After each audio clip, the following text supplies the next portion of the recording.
안녕하세요. 저는 경기도에 살고 있는 30대 여성입니다.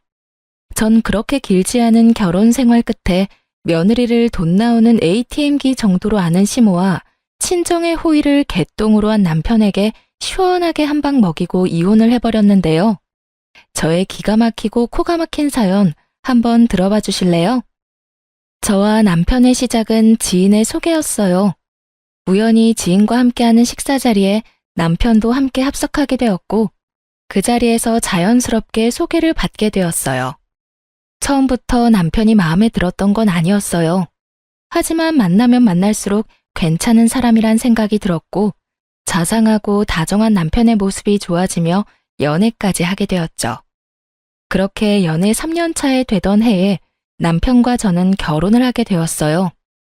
제가 남편과 결혼을 결심하게 된 가장 큰 이유는 저에게 한없이 잘하는 남편의 모습이 있기도 했지만 혼자 계신 엄마에게도 아들처럼 싹싹하게 구는 남편의 모습에 결혼을 결심하게 되었죠. 남편이 엄마에게 싹싹하게 구는 만큼 저도 자연스레 시모에게 잘하게 되었고 저흰 결혼까지 순탄하게 하게 되었습니다. 그렇게 결혼식을 마치고 꿈만 같던 신혼여행에서 돌아온 날 저흰 시댁에 선물을 드리기 위해 시댁에 들렀고 그날 전 시모가 제가 알던 시모와는 조금 다르다는 것을 느끼게 되었어요. 결혼하기 전 잠깐 만나 대화를 나눌 때는 한없이 고상하고 다정한 사람이었는데 신혼여행에서 돌아와 고심해서 준비한 선물을 드리니 대놓고 표정이 일그러지는 것이 아니겠어요? 그러면서 하는 말은 저를 더 황당하게 만들었죠. 선물이 이게 다니? 고작 스카프? 사돈 선물은 뭐 샀니? 고작이라뇨. 거기에다 고작이라고 하기엔 그 스카프는 고가의 명품 스카프였고 평소 스카프를 많이 착용한다는 남편의 의견에 따라 남편이 직접 고른 비싼 스카프였어요. 전 그 순간 어이가 없었지만 최대한 아무렇지 않은 척하며 시모의 물음에 답해줬어요. 저희 엄마는 작은 카드 지갑 샀어요. 그리고 어머님 선물은 이 사람이 어머님 스카프 좋아한다고 이 사람이 고른 거예요. 그래, 엄마. 그거 비싼 명품 스카프야. 엄마 명품 스카프 갖고 싶다고 했었잖아. 사돈은 지갑이고 나는 왜 스카프야? 선물 가지고 차별하니 지금? 차별은 무슨. 엄마, 스카프가 지갑보다 더 비싸. 왜? 지갑으로 바꿔줄까?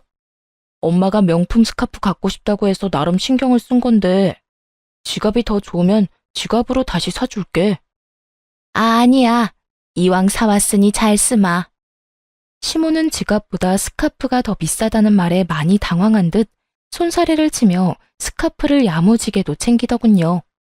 그런 시모의 모습이 쉽게 이해가 되진 않았지만 그럴 수도 있다고 생각하려 애썼어요.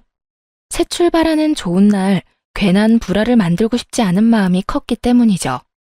거기에다 그 후에 이어진 식사 자리에선 시모는 다시 제가 알던 모습으로 돌아와 있었고 저는 그 문제를 깊이 생각하지 않고 넘기게 되었죠.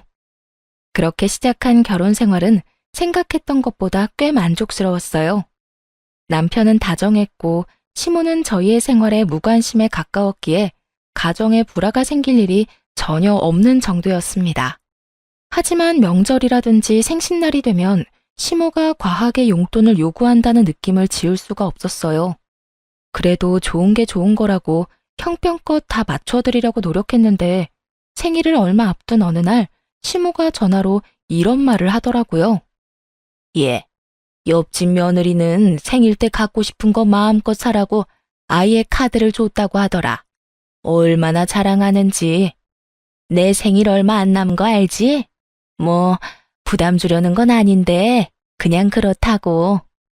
이 정도면 그냥 무조건 카드를 내놓으라는 말과 다름이 없었고 저는 머리가 지끈하고 아파져 오더군요. 시모는 이런 말을 꼭 저에게만 했고 그렇다고 해서 명절 때 제가 드린 용돈이 적지 않은데 이번엔 아예 카드를 대놓고 요구하니 곤란한 건 사실이었어요. 1년에 한 번뿐인 생일날 카드 정도야 줄 수 있다고 생각하시는 분들도 계실 텐데 제가 그때까지 경험한 시모는 카드를 줬다간 카드를 준 제 손목을 분질러버리고 싶을 정도로 생각 없이 쓸 것이 분명했기에 선뜻 손이 나가지 않더군요. 특히나 제 돈에 대해서는 경제관념이 아예 없는 사람처럼 군 적이 한두 번이 아니었기에 그 고민은 더욱 컸어요. 그래서 전 결국 남편과 상의하기로 했죠. 여보, 곧 어머님 생신인 거 알지? 왜? 갖고 싶은 거 있으시대? 그게 옆집 아줌마네 며느리가 생일 선물로 갖고 싶은 거 사라고 카드를 줬다고 하시더라고. 들어보니 어머님도 카드 받고 싶으신가 봐. 어떻게 하지? 그래? 어떻게 하긴 뭘 어떻게 해. 그냥 통 크게 카드 드려. 남편은 대수롭지 않게 말했고, 전 그런 남편의 말에 참 어이가 없더라고요. 뭐? 아무리 그래도 카드를 어떻게 드려. 아무리 그래도 그건 좀 아닌 것 같아. 그깟 카드 좀 주면 어디가 덧나? 큰일이라도 난대? 우리 엄마 그렇게 생각 없는 사람 아니야. 아마 옆집 아줌마가 카드 받았다고 하니 본인도 며느리한테 카드 받았다고 자랑하고 싶어서 그러는 거지. 생각 없이 막 쓸 사람이 아니라고. 써도 얼마 쓰지도 않을 테니까 그냥 드려. 알겠어? 그래? 알겠어. 어쩌면 자신의 엄마를 몰라도 저렇게나 모르는지 화를 내며 호언장담하는 남편을 보며 어찌나 한심했던지 모릅니다. 제가 아무리 말해도 남편은 시모의 씀씀이를 받아들일 리 없었고, 그랬기에 저는 일단 알겠다고 한 뒤 저희가 생활비 카드로 쓰는 남편의 카드를 시모에게 주었어요. 남편의 말처럼 자랑 목적으로 카드를 달라고 했다면 다행이지만 저는 절대로 그렇게 생각하지 않았으니까요. 시모는 카드를 받고선 어린아이처럼 기뻐했고, 그날 저녁 남편은 사색이 된 얼굴로 집으로 돌아오더군요. 사색이 된 남편은 저를 보자마자 다짜고짜 화를 내기 시작했어요. 당신 생활비 카드로 백화점에서 쇼핑을 이렇게 하는 여자가 어디 있어? 이게 다 얼마야? 뭘 얼마만큼 산 거야 도대체? 무슨 말이야 그게? 내가 무슨 쇼핑을 해?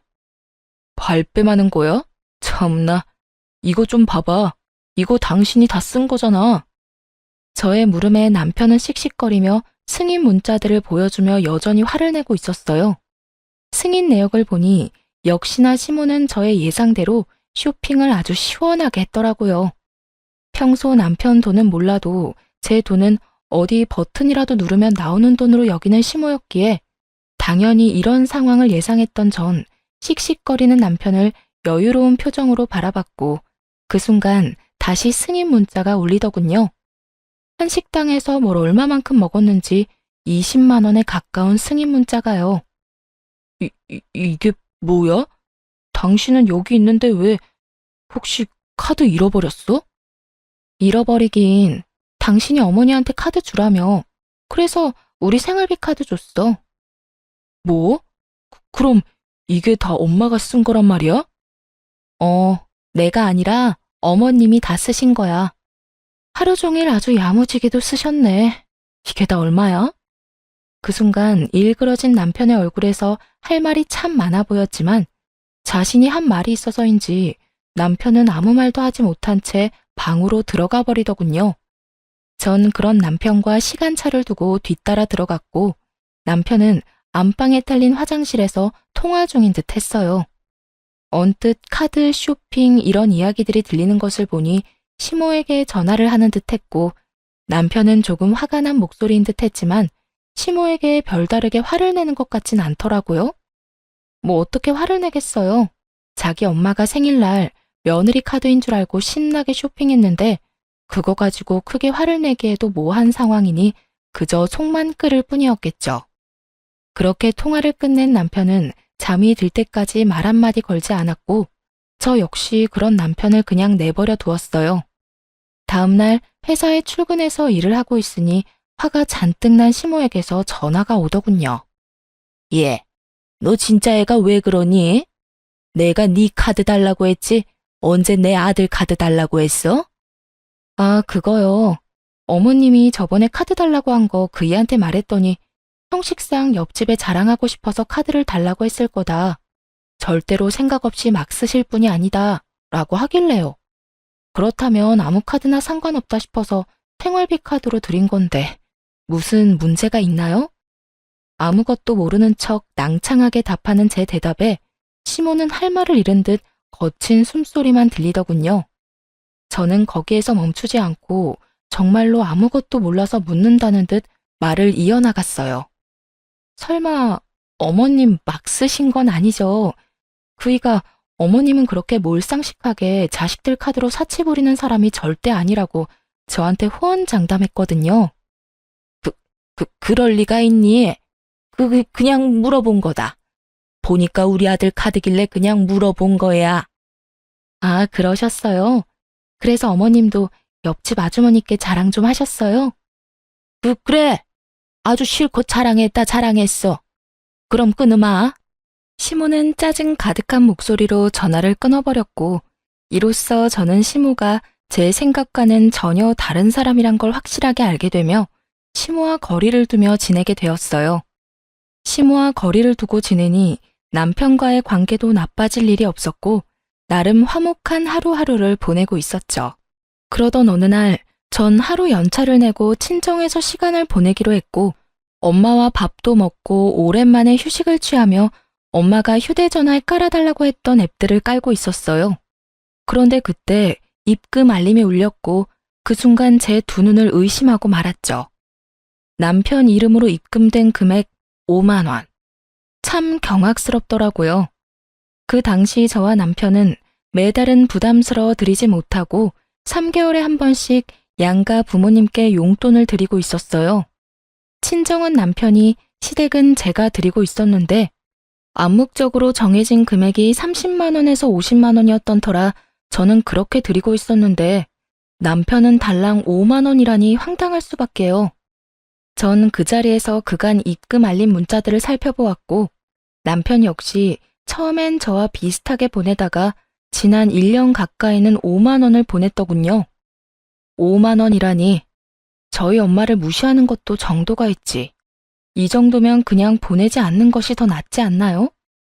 아무리 형편에 맞게 드리는 용돈으로 성의 표시라도 한다는 것이라지만 몇 달 뒤에 있는 자기 부모님 결혼기념일 기념으로 해외여행을 보내드린다고 큰 돈을 들여 비행기 티켓부터 숙소까지 예약했다는 것을 뻔히 아는 상황이라 더욱 화가 나더군요. 전 괜히 엄마까지 신경 쓰이게 하고 싶지 않아 아무런 티를 내지 않고 시간을 보내다 집으로 돌아왔어요. 부글부글 끓는 마음을 안고 남편을 기다렸죠. 퇴근한 남편이 돌아오자 저는 현관문에서부터 남편에게 따져 물었죠. 당신 진짜 너무한 거 아니야? 다짜고짜 너무하다니 무슨 말이야? 알아들을 수 있게 말해줘야지. 나 다 알고 있어. 당신 근 1년 동안 우리 엄마한테 용돈 5만 원씩 보냈더라. 우리 엄마가 거지야? 5만 원이 없을까봐? 그럴 거면 차라리 보내지 말았어야지. 난 매번 당신 집에 적을 땐 30만 원, 많을 땐 50만 원씩 드리는 거 뻔히 알면서 뭐 5만 원? 지금 장난해? 우리 집이 그렇게나 만만하게 보였어? 애초에 양갓집에 3달에 한 번씩 용돈 주자는 사람도 당신이었잖아. 이러려고 용돈 주자고 했어? 아니, 그게 아니라 당신도 알잖아. 우리 엄마가 그때 생활비 카드로 쇼핑도 과하게 하기도 했고 이번에 부모님 결혼기념일에 여행 보내드린다고 돈도 많이 쓰기도 해서 여유가 없었어. 그걸 말이라고 해? 그럴 거면 아예 보내질 말든가 나한테 말하든가 했어야지. 애들 용돈 주는 것도 아니고 3달에 한 번, 그것도 당신이 그렇게 하자고 해서 드리는 용돈인데 그걸 딸랑 5만 원을 보내는 게 말이 된다고 생각해? 그리고 당신이 5만 원씩 보내기 시작한 게 1년이 다 돼가던데 그걸 변명이라고 하고 있는 거야? 지난 1년 동안 그렇게 힘든데 최근에 당신 부모님 해외여행 보내드릴 생각은 어떻게 했어? 다 말이 안 되잖아. 미안해. 이리저리 좀 힘들어서 그랬어. 내가 힘들다고 안 보내기엔 장모님이 기다릴 것 같아서. 그래도 5만 원은 아니었는데 미안해. 한 가지 확실하게 말할 수 있는 건 장모님을 무시한다거나 그런 건 전혀 아니었어. 난 장모님도 아무 말씀 안 하시니까 지레심작으로 괜찮으신가 보다 하고 안일하게 생각했어. 정말 미안. 그런데 어떻게 알았어? 혹시 장모님이 말씀하셨어? 우리 엄마가 그런 말을 했겠어? 그런 말을 할 거였으면 당신이 5만 원도 용돈이라고 처음 보냈을 때 당장 말했었겠지. 내가 오늘 친정 가서 엄마 휴대전화 정리해주다가 봤어. 내가 진짜 엄마 볼 면목이 없어서. 어쨌든 당신한테 정말 실망이야. 남편은 다시 한번 절대 친정을 무시하려고 했던 행동이 아니라며 싹싹 빌었지만 저는 이미 마음이 상할 대로 상해버렸고 죄인 얼굴을 하고 비는 남편에게 이렇게 말했어요. 다 됐고 앞으로 각자 집은 각자 알아서 챙기자. 생신, 명절, 어버이날 그게 뭐든 다. 각자 집은 각자 알아서 챙기자는 말이야. 그리고 당신 한 번만 더 우리 엄마한테 이딴 식으로 대했다간 나 가만히 안 있을 테니까 그런 줄 알아. 알겠어. 정말 미안해. 남편은 그날 이후 저와 엄마에게 다시 잘하려는 모습을 보였고 전 그런 남편을 보며 이렇게 이혼하는 건 아니라는 생각에 마지막이라는 심정으로 남편을 받아들이려고 노력했어요. 그렇게 시간은 흘러 다시 용돈을 드리는 날이 다가오고 전 남편에게 통보했듯이 시댁이 아닌 친정으로 용돈을 붙여드렸어요. 하지만 이런 저와는 달리 남편은 시댁에 용돈을 주지 않은 듯했고 시모에게서 전화가 왔더라고요. 예, 너 왜 이번 달에는 용돈 안 주니? 혹시 잊었니? 넌 나이도 젊은 애가 그런 걸 잊고 그러니? 나 오늘 돈 쓸 때 있으니까 얼른 붙여주려무나. 제가 무슨 시모에게 돈 빌린 빚쟁이도 아니고 용돈 달라는 사람이 얼마나 당당한지 참 기가 다 막히더군요. 어머님, 이제부터 각자 집 용돈은 각자 챙기기로 했어요. 그러니까 그렇게 급하면 그이한테 전화해보세요. 뭐? 그런 게 어디에 있니? 매번 네가 줬으면 계속 네가 줘야지. 왜 내 아들한테 주라고 그러니? 그러지 말고 그냥 네가 줘. 괜히 바쁜 애한테 그런 거 시키지 말고. 알겠니? 언제나 늘 그렇듯 돈만 연관되었다 하면 시모는 독불장군처럼 대화가 통하지 않았고 전 그런 시모를 잘 알기에 일단 알겠다는 말과 함께 전화를 끊고 돈을 붙여주었어요. 남편이 그랬듯이 딱 5만 원을요. 돈을 입금하고 얼마 지나지 않아 시모에게서 득달같이 전화가 다시 오더군요. 너 지금 5만 원 붙인 거니? 나랑 지금 장난해? 오냐 오냐 해줬더니 시험이 무서운 줄 모르고 날 무시해도 유분수지. 어디서 5만 원을 보내 5만 원을? 내가 무슨 거지인 줄 알아? 그러게요. 저도 잘나신 어머님 아들이 저희 엄마한테 근 1년 동안 딸랑 5만 원씩 보내길래 무시해서 그런 줄 알았더니 그건 아니라고 하더라고요. 그래서 저도 무시하는 건 아니고 남편이랑 너무 차이나게 용돈 드리는 것도 아닌 것 같아서 딱 5만 원 보낸 건데 무슨 문제 있을까요? 어쨌든 이번 달부터 각자 집은 각자 챙기기로 해서 제가 굳이 드릴 필요는 없지만 어머님이 당장 내놓으라고 일이 성하니 제가 인심 써서 드리는 용돈이에요. 그러니 아껴 쓰세요, 어머님. 뭐라고? 내 아들이 5만 원을? 그랬을 리 없다. 절대 아니야. 저도 제 두 눈을 의심했지 뭐예요. 정 못 믿겠으면 직접 아들한테 전화해서 물어보세요. 그럼 끊어요. 며느리를 빚쟁이 대하듯 막 대하는 시모에게 저 역시 친절하게 예의를 다해야 할 필요를 느끼지 못했고 이때쯤부턴 저 역시 시모에게 대우라는 걸 하지 않게 되더군요. 오는 대우가 그따위이니 가는 대우 역시 이따위일 수밖에요. 특히나 돈 선물 때문에 매번 이 난리이니 미운 정도 떨어져 버린 지 오래였어요. 이런 인간이란 걸 왜 진작 알지 못했을까 회의감마저 들었으니 시모와 예전처럼 지내기는 이미 글러버린 일이었죠. 한 번만 더 전화가 온다면 어떻게 대응을 해줄까 고민했지만 시모는 더는 저에게 전화가 오지 않았고 시모 대신 화가 잔뜩 난 남편이 집에서 퇴근한 저를 기다리고 있더군요. 당신 우리 엄마한테 다 말했어? 내가 장모님 용돈 5만 원 드렸던 거 다 말했냐고. 왜? 왜? 지금 그게 할 말이야? 그런 걸 왜 말해? 우리 엄마 당신 때문에 해외여행도 안 간대. 내가 그렇게까지 힘든 줄은 몰랐다고. 그냥 여행 안 가도 되니까 생활에 보태 쓰라고 하더라. 왜 그런 소리를 해서 엄마 아빠 여행도 못 가게 만들어? 왜 무능한 아들을 만드냐고? 어쩔 거야? 어떻게 책임질 거냐고? 지금 나한테 책임을 묻는 거야? 정신 차려라, 제발. 당신은 내가 시간이 남아도는 사람처럼 보이니? 내가 시간이 남아돌다 못해 심심해 미치기 직전이라 어머니한테 전화까지 해서 어머님 잘난 아들이 우리 엄마한테 용돈이랍시고 5만 원씩 주고 있었더라 하고 미주알 고주알 다 말하고 다녔을까봐? 그럼 엄마가 어떻게 한 거야? 어떻게 알았겠어. 상황이 머리에 안 그려지니? 그 대단하신 당신 엄마가 나한테 오늘 전화 왔더라. 용돈 내놓으라고. 난 무슨 어머니한테 빚이라도 진 줄 알았어. 고함 지르는 것도 모자라서 욕까지 하면서 돈 내놓으라고 하는데 내가 참 할 말이 없더라고. 그래서 5만 원 보내드렸더니 더 난리 부리시던데. 그래서 다 말해드린 거야. 해외여행? 참나 진짜. 그냥 잘 됐다고 생각해. 그렇지 않아도 그 여행 예약 때문에 금전적인 타격도 컸을 텐데 다 취소하고 그 돈으로 용돈이나 더 챙겨드려. 아까 어머님이 오늘 꼭 쓸 데 있다고 돈 빨리 달라고 하던데. 아무리 그런 상황이라도 꼭 그런 말까지 해야 했어? 그리고 그런 상황이면 나한테 말해서 용돈 드리라고 하면 되지. 꼭 나한테 복수하는 사람처럼 겨우 5만 원을 붙여줬어야 해? 당신 정말 너무한 거 아니야? 너무한 사람이 누군데.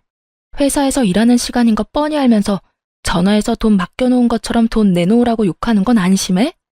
아니, 어머님은 내가 돈 나오는 기계도 아니고 왜 매번 당신 돈은 그렇게나 아까워하면서 내 돈은 당연한 거라고 생각하시는 거야? 그 생각 자체가 너무한다고 생각 안 해? 전 그간 쌓였던 말을 뱉어냈고 그런 저를 보던 남편은 씩씩거리며 집을 나가버리더군요. 그렇게 집을 나가버린 남편은 새벽까지 돌아오지 않았고 늦은 새벽 다른 사람도 아닌 엄마에게서 전화가 걸려왔어요. 저는 걱정스러운 마음에 전화를 받았고 엄마는 다급한 목소리로 집으로 빨리 오라고 하더군요. 남편이 지금 친정에 왔다면서요. 희정아, 너 지금 빨리 집으로 좀 와. 엄마, 왜? 무슨 일 있어? 이 새벽에 무슨 일이야? 그게 정서방이 지금 여기에 왔어. 보기엔 술 많이 먹은 것 같은데 엄마 혼자서는 감당이 안 돼. 뭐? 정서방이? 그래, 보니까 많이 속상한 일이 있었는 것 같은데 빨리 와서 데리고 가려무나. 수화기 넘어 엄마의 다급한 목소리와 함께 잔뜩 취한 남편의 목소리가 들려오는데 정말 이게 무슨 일인가 싶더군요. 전 서둘러 친정으로 갔고 현관문을 열고 마주한 장면은 정말 최악 중의 최악, 가관 중에 그런 가관도 없더군요. 온 거실에 남편이 풍기는 술 냄새로 가득했고 제 몸 하나 가누지 못하고 있는 남편은 엄마를 향해 제 욕을 서슴없이 하며 술주정을 부리고 있더군요. 장모님 잘난 그 딸이 글쎄 남편 무시하는 것도 모자라 시댁까지 무시하고 있다고요. 정서방, 자네 많이 취했네. 할 말 있거든 내일 하고 오늘은 그만 돌아가게. 네, 저 취했습니다. 술 좀 먹었어요. 제가 왜 이렇게 술 먹었는지 아세요? 글쎄, 오늘 우리 엄마한테 5만 원을 보냈다네요. 어쩌면 그럴 수가 있냐고요. 제가 5만 원 보냈다고 자기도 5만 원 보냈대요, 글쎄. 이게 말이나 되나요? 친정이랑 시댁이 같냐고요. 저 여자 아주 몹쓸 여자예요. 남편의 주정이 계속되는 사이 엄마는 머리를 부여잡으며 곤란해했고 전 할 수만 있다면 남편의 입을 찢어버리고 싶을 정도로 화가 끓어오르고 있었어요. 그야말로 남편이 개가 된 모습을 보는데 전 어떤 말도 섞고 싶지 않더라고요. 생각 같아선 버리고 집으로 돌아오고 싶었지만 그럴 순 없는 노릇이기에 끊임없이 주정을 늘어놓는 남편을 끌고 집으로 돌아왔어요. 그 후 남편과는 말도 섞지 않으며 이혼하기로 결심을 굳혀가고 있었어요. 다음 날 술이 깬 남편은 저에게 어떤 사과의 말도 하지 않더라고요. 물론 친정에도 찾아가서 빌기는커녕 연락조차 하지 않은 듯 했고 전 굳이 그런 인간을 붙잡고 당장 사과하라고 말하기도 싫어서 아무 말도 하지 않고 있었어요. 건성건성 시켜서 하는 사과 해봤자 뭐하며 받아봤자 뭐하겠어요? 반성도 없고 변하는 것도 없을 텐데요. 그렇게 저흰 돌이킬 수 없는 관계가 되어가고 있었습니다. 그러는 와중 시모의 생일은 다시 다가왔고 시모에게 전화가 왔더군요. 아가, 조금 있으면 내 생일인 건 알지? 네, 잘 알고 있어요. 그러면 다행이고, 이번 생일 땐 선물이나 용돈은 됐고 생일상 좀 차리거라. 집에서 친한 지인들 불러서 간단하게 밥이나 함께하고 넘어가려고. 이번 주 주말에 한 10명 정도 오기로 했으니까 그런 줄 알고, 좋아하는 음식들이 다 다르니까 꼭 챙겨야 하는 음식은 따로 문자로 보내주마. 아, 간단하게 10명이요? 이번 주말이고요. 그래. 그리고 생일 선물이나 용돈은 필요 없긴 하지만 정 네가 챙기고 싶으면 챙겨도 되니까 그렇게 알고. 그러면 주말에 보자. 이쯤 되니 화도 나지 않았고 어쩜 저런 생각을 다 해낼까 싶어 아낌없는 찬사마저 나오더군요. 제가 전화를 끊고 헛웃음을 뱉어내고 있으니 그런 저를 보던 남편이 무슨 일이냐고 물어왔고 전 남편에게 알려주었어요. 왜? 무슨 일이길래 그렇게 웃어? 우리 엄마 아니야? 맞아. 곧 어머님 생신이잖아. 이번엔 간단하게 지인분들 불러서 생신하고 싶다네. 간단하게 한 10명 부를 테니까 와서 상 차리라고. 10명이 간단하게가 맞는 거야? 당신 생각은 어때? 생신상? 그게 왜? 그리고 10명이면 간단한 거지. 옛날에는 동네 잔치도 하고 그랬어. 그 정도는 며느리로서 당연히 해야 할 도리 아니야? 이런니 저런니 군말하지 말고 생신상이나 제대로 준비해. 엄마 친구분들도 많이 오신다고 하니까 엄마 망신당하지 않게 제대로 솜씨 발휘해보란 말이야. 언제는 자기 부모 생신인데 왜 저보고 그런 고생을 하냐며 자기 부모 생신 땐 자신이 미역국부터 해서 다 준비할 테니 신경도 쓰지 말라던 남편은 어느새 저런 골빈말이나 뱉어내는 놈으로 변해 있더군요. 기대를 한 것은 아니었는데 이렇게 변해버린 남편을 직면하고 나니 더는 이런 남자와 함께 살 이유가 없다는 생각이 들더군요. 그깟 생일상 충분히 차려드릴 수 있는 일이었지만 이때까지 일어난 일들로 인해 충분히 시댁과 남편에게 실망했고 무엇보다 이혼을 고민하는 와중이었잖아요. 친정에서 그런 잘못까지 저질러 놓고서도 관계의 개선을 위해 전혀 노력하지도 않는 남편을 보며 저 역시 가정을 지키는 것을 포기한 것이었죠. 그렇게 이혼을 결심하는 그 순간에도 시모는 눈치도 없이 생일상에 꼭 올려야 할 음식들을 문자로 보내오고 있었고 전 이렇게까지 하는 시모를 보며 이혼 통보의 날을 시모의 생일로 정하게 되었습니다. 드디어 기다리고 기다리던 시모의 생일날, 전 남편과 함께 시댁으로 향했고 당연히 양손 가득 장을 봐올 거라 생각했던 시모는 빈손으로 시댁에 들어서는 저를 보며 이렇게 말하더군요. 예, 너 왜 빈손이니? 재료는 장 안 봐서 왔니? 아, 혹시 출장 뷔페 불렀니? 하긴 요새는 그렇게도 많이 한다고 하더라. 쓸데없이 가짓수 많이 하지 말고 제대로 된 음식 몇 가지 제대로 예약하지 그랬어. 음식은 괜찮게 한다니? 오늘 오는 친구들이 입이 고급이라 걱정스럽긴 하네. 시모는 혼자 김칫국을 사발채 들이키고 있었고 저는 그런 시모와 남편에게 할 말 있다며 잠시 앉아보라고 했죠. 그렇게 시모와 남편은 제 앞에 나란히 앉았고 전 준비한 말들을 시작했어요. 어머님, 오늘 출장 뷔페는커녕 생일상 준비조차 안 했으니까 지금이라도 친구분들 오지 말라고 연락하세요.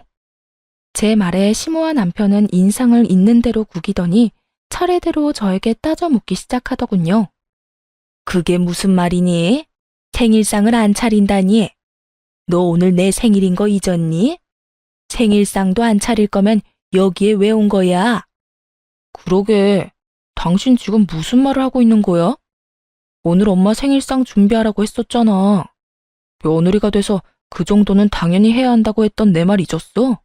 하나뿐인 며느리가 하나뿐인 시어머니 생일상 하나 못 차린다는 게 말이 된다고 생각해? 두 사람은 사태 파악을 전혀 하지 못하고 저에게 따져묻기 바빴고 전 그런 두 사람에게 통보했습니다. 당신 말이 맞아. 그러니까 나 이 집 며느리 더는 안 할 거거든. 어머님, 저희 집 며느리 자리 반납할게요. 더는 더럽게 치사해서 못 해먹겠어요. 그러니까 제가 생신상이든 밥상이든 차릴 필요가 없지 않나요? 저의 통보에 시모는 멍하니 저를 바라보았고 남편은 득달같이 몸을 세우며 저에게 따져 묻더라고요. 뭐? 그게 무슨 말이야? 며느리를 안 한다니? 설마 이혼이라도 하자는 말이야? 이혼해. 나 더는 이런 집 며느리도 당신 부인도 못 해먹겠어. 야, 이런 일로 이혼은 무슨 이혼이야? 생신상 차리는 게 뭐라고 이혼까지 해? 당신 이것밖에 안 되는 사람이야? 당신 정말 멍청하구나. 내가 이까지 생신상 때문에 이혼까지 하겠어? 그러면 도대체 왜 이혼까지 하자는 거야? 이걸 모르니까 이혼하자는 거야. 당신, 우리 친정에서 그런 일 있고 나서 우리 엄마한테 찾아가서 용서는 빌었어? 찾아가지는 못하더라도 전화로 용서는 구했냐고. 그것뿐이야. 이때까지 당신이 나한테 한 모든 행동들 너무 실망스러웠지만 꾹꾹 참았는데 더는 안 되겠어. 사위로서 도리는 다하지도 않으면서 며느리로서 도리는 과하게 바라는 당신이랑 더는 살고 싶지 않아. 남편은 자기가 저지른 잘못은 아는지 말이 없었고 그런 남편을 대신해 시모가 저에게 따지고 묻기 시작하더군요. 용서? 내 아들이 왜 사돈한테 용서를 구해야 해? 내 아들이 뭘 그렇게 잘못할 일이 있다고? 용서는 네가 나한테 구해야지. 이게 무슨 버릇없는 짓거리야? 어디 시어미 앞에서 이혼을 운운해? 어머님 그 잘난 아들이 꼭두 새벽에 만취가 돼서 친정에 찾아갔어요. 그뿐이에요. 저희 엄마 들으라고 제 욕을 또 얼마나 했는지 몰라요. 고함은 얼마나 질러대는지 제가 참 친정엄마 별 면목이 없더라고요. 그런데 그 잘난 어머님 아들이 그런 사고를 쳐놓고 저희 엄마한테 이날 이때껏 연락 한 통 안 하고 있지 뭐예요? 그러니 제가 눈이 돌겠어요, 안 돌겠어요? 그러니 제가 어머님 생신상이나 차리고 있고 싶겠어요? 언성을 높이는 시모와 그런 시모에게 뒤지지 않을 만큼 고함을 지르는 저. 그야말로 난리도 그런 난리가 없었습니다. 시모는 믿을 수 없다는 눈빛으로 남편을 쏘아보더니 이내 남편 놈을 운운하고 나서더군요.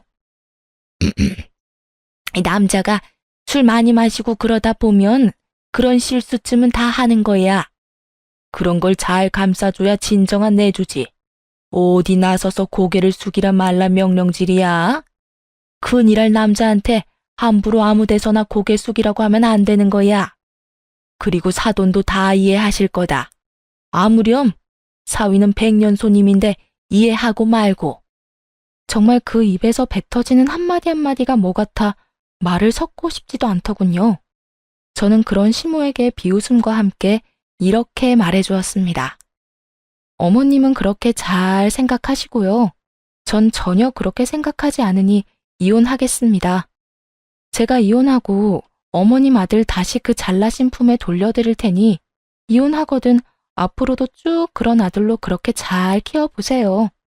아마 그런 식으론 제 혼은 죽었다 깨도 힘들 테니 쭉 끼고 한평생 잘 사시면 돼요. 이 인연이 말이면 단줄 아나 어디서 그딴 막말을 해? 막말은 무슨? 진심인데요. 잘 생각해 보세요. 재혼을 한다 한들 어떤 여자가 버티고 살겠어요? 그러니까 저처럼 남의 집 귀한 자식 인생 망치지 말고 그냥 어머님 품에 쭉 끼고 사세요. 시모는 제 말에 화가 잔뜩 났는지 몸을 부들부들 떨며 제 뺨을 때려버리더군요. 한 대 맞을 각오는 했던 터라 놀랍지도 않더군요. 저는 시모에게 맞자마자 놀란 눈으로 상황을 지켜보는 남편에게 다가갔고 그대로 남편의 뺨을 때려버렸어요. 제가 남편의 뺨을 있는 힘껏 때려버리자 시모는 악소리를 지르며 저에게 달려들더군요. 내 인연, 어디서 내 아들을 때려? 네가 뭔데? 니까짓 게 뭔데 내 눈앞에서 내 아들을 때려? 오늘이 네 제삿날인 줄 알아. 내가 더 가만히 둘 것 같아? 전 악다구니를 쓰며 달려드는 시모의 팔을 붙잡아 내팽개치며 이렇게 말했어요. 제가 한 대 맞아들이니까 힘으로 저를 이길 수 있을 거라고 생각했어요? 예의상 한 대 맞아들인 거고 더는 남아있는 예의가 없어요. 그러니까 다신 제 몸에 손대지 마세요. 시모는 남편의 옆으로 고꾸라졌고 전 그런 두 사람에게 이렇게 말했어요. 이젠 정말 이혼밖에 없어.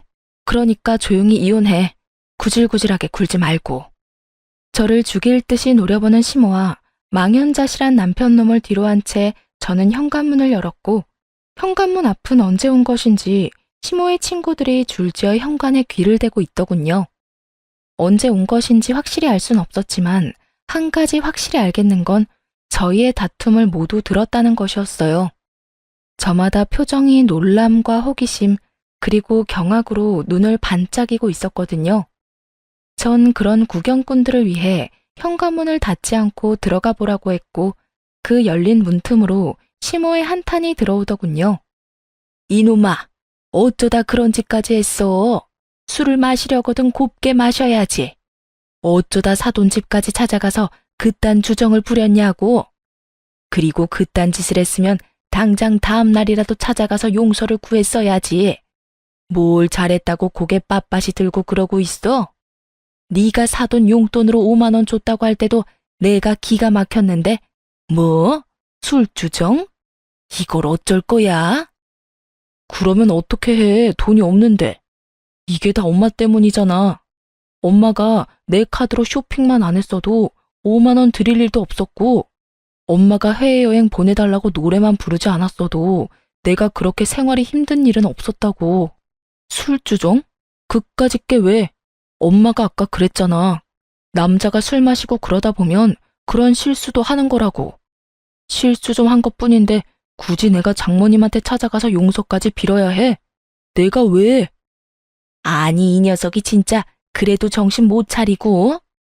나 같아도 이혼하지 이혼해. 나 같아도 너 같은 인간이랑 못 살겠다. 그때까지도 정신을 못 차린 남편과 그런 남편을 질책하는 목소리가 밖으로 새어나오고 시모의 지인들은 저마다 남편을 욕하기 바쁘더군요.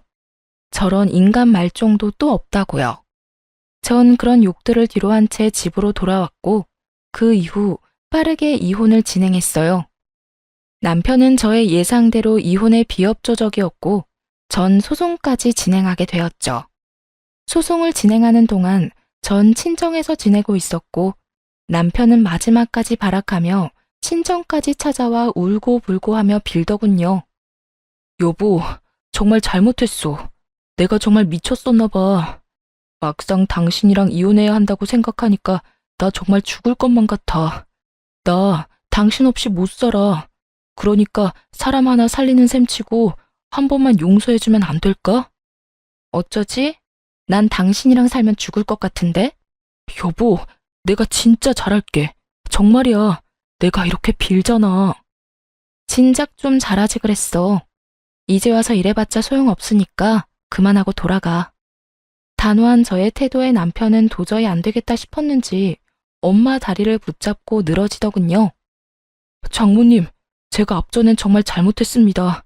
제가 술을 너무 많이 마셔서 제정신이 아니었다고요. 그러니까 장모님이 이 사람 좀 설득해 주세요. 이런 일로 이혼이라니 말도 안 되잖아요. 그러게, 진작 좀 잘하고 살지. 이제 와서 이렇게 한들 무슨 소용이야. 이미 마음이 떠난 것을. 그러지 말고 일어나서 돌아가게. 나도 더는 할 말이 없네. 장모님, 그런 일 있기 전까지 제가 얼마나 잘했습니까? 이번 한 번만 넘어가 주시면 그것보다 곱절로 더 잘하며 살겠습니다. 정말이에요. 각서라도 쓸 수 있으니 한 번만 더 믿어주세요. 남편 놈은 아예 엄마의 발밑에서 눈물 콧물 다 쏟으며 애원했지만 그간 이야기를 다 들은 엄마는 마음을 돌릴 리 없었고 한참을 빌던 남편은 지쳤는지 축 처진 어깨를 하고 돌아가더군요. 그 꼴을 보는데 안쓰러운 마음이 들기는커녕 다시는 찾아오지 말라고 소금까지 뿌려주었습니다. 그렇게 이혼만 마무리되길 기다리는데 시모까지 친정으로 찾아왔더군요. 전혀 예상치 못한 시모의 방문에 이게 무슨 일인가 싶더군요. 시모는 엄마의 손을 붙잡고 울며 빌기 시작했고 그 악어의 눈물엔 다 이유가 있더군요. 사돈, 앞날 창창한 애들 이혼까지 해서 되겠어요? 그러지 말고 사돈이 설득 좀 시켜주세요. 아이고, 사돈. 저한테 이러셔도 아무 소용 없어요. 이미 마음이 떠났더라고요. 마음은 떠났는데 몸만 붙잡고 살라고 할 수도 없는 노릇이고, 그냥 이혼하는 게 애들 앞날을 위해서도 좋은 일 같아요. 사돈, 저 좀 살려주세요. 저도 그렇게 생각하고 그냥 이혼시키려고 했습니다. 그런데 바깥 양반이 모든 걸 알고 난리가 났습니다. 며느리 맘 안 돌려놓으면 저도 제 아들도 가만두지 않겠다고요. 그러니까 두 사람 살린다고 생각하고 다시 한 번만 설득 좀 해주세요, 사돈. 이렇게 부탁드릴게요. 시모는 아예 엄마에게 고개까지 숙이며 애원했고, 그런 시모의 모습을 보며 그럼 그렇지 싶더군요. 아들이 뻔히 잘못한 걸 다 알면서도 제 앞에서 아들 편만 들던 시모가 저렇게 갑자기 고개를 숙이고 들어올 리가 없었으니까요. 평소 집안일은 시모에게 믿고 맡기는 시부는 가정 내에서 이런 일이 일어나는지도 몰랐을 테고, 믿고 맡긴 결과가 아들의 이혼이라니 화가 머리끝까지 난 것이었겠죠. 거기에다 시모의 생일날 모인 지인들은 시부도 아는 지인들이었으니 시부의 귀에 이혼 사유가 들어가고도 남았을 테고요. 화를 잘 내지 않는 대신 한번 화를 내기 시작하면 끝장을 보고야 마는 시부의 정성을 잘 아는 저였기에 시모의 저 자세가 이해되고도 남더군요. 시모는 계속해서 엄마에게 매달리고 있었고, 다른 사람도 아닌 시모가 그런 식으로 나오니 엄마도 남편에게만큼 강경하게 대응하지 못하고 있더군요. 전 그런 시모의 손을 휙 뿌리쳐주곤 이렇게 말했어요. 이제 와서 이래봤자 아무 소용없어요. 마음 약한 우리 엄마한테 울고불고 하면 어떻게 될 줄 아셨나 본데, 이혼하는 당사자는 저예요, 저. 우리 엄마가 아니고요. 아가, 내가 정말 잘못했다. 네가 한 번만 마음 돌려주면 앞으론 너희한테 연락도 하지 않으마. 집안 행사에도 네가 오고 싶지 않다면 오지 않아도 되고, 그까짓 용돈도 안 줘도 돼. 그냥 내 아들이랑 살아만 다오. 응? 왜 잘못을 저지른 것들은 뒤늦게 후회하는 척을 하며 악어의 눈물을 흘려대는지 모르겠더군요. 그러게 진작 잘하지 말이에요. 저번 머리채를 잡으려던 그 순간과는 180도 다른 모습으로 저희 앞에 엎드렸고, 전 그런 시모에게 이렇게 말했어요. 저는 어머님 아들이랑 1분 1초 같이 살아만 주는 것도 싫습니다. 그러니까 이만 돌아가 주세요. 계속 이러면 제가 끌어낼 수밖에 없어요. 이 인연이 뭐? 끌어내? 네가 감히 누굴 끌어내? 누군 니까진 년이 예뻐서 이런 줄 알아? 나도 그 영감탱이 아니면 여기서 이러는 일도 없었어. 당장 이혼시키고 새 장가 보내면 되지. 이혼이 여자한테나 흠이지 남자한테도 흠인 줄 아니? 남자는 얼마든지 처녀한테 장가 갈 수 있다고. 그리고 사돈도 그러는 거 아닙니다. 사람이 이렇게 빌면 말이라도 그렇게 해본다고 하면 어디가 덧납니까? 얘가 누굴 닮아서 이리도 독한가 했더니 다 사돈 피었나 보네요. 시모는 마지막 발악에 가까운 막말을 쏟아내고 있었고, 전 그런 시모를 끌어내며 이렇게 말했어요. 아줌마, 여기 와서 행패 부리지 말고 당장 나가세요. 한 번만 더 찾아오면 경찰에 신고할 테니 그런 줄 알고요. 그리고 오늘 와서 이렇게 행패 부린 거 아버님께 전화해서 다 말할 테니 그렇게 아세요. 질질 끌려 쫓겨난 시모는 굳게 닫힌 현관문 앞에서 한참이나 난동을 부려댔고, 제가 부른 경찰분들이 오고 나서야 시모는 집으로 돌아갔습니다.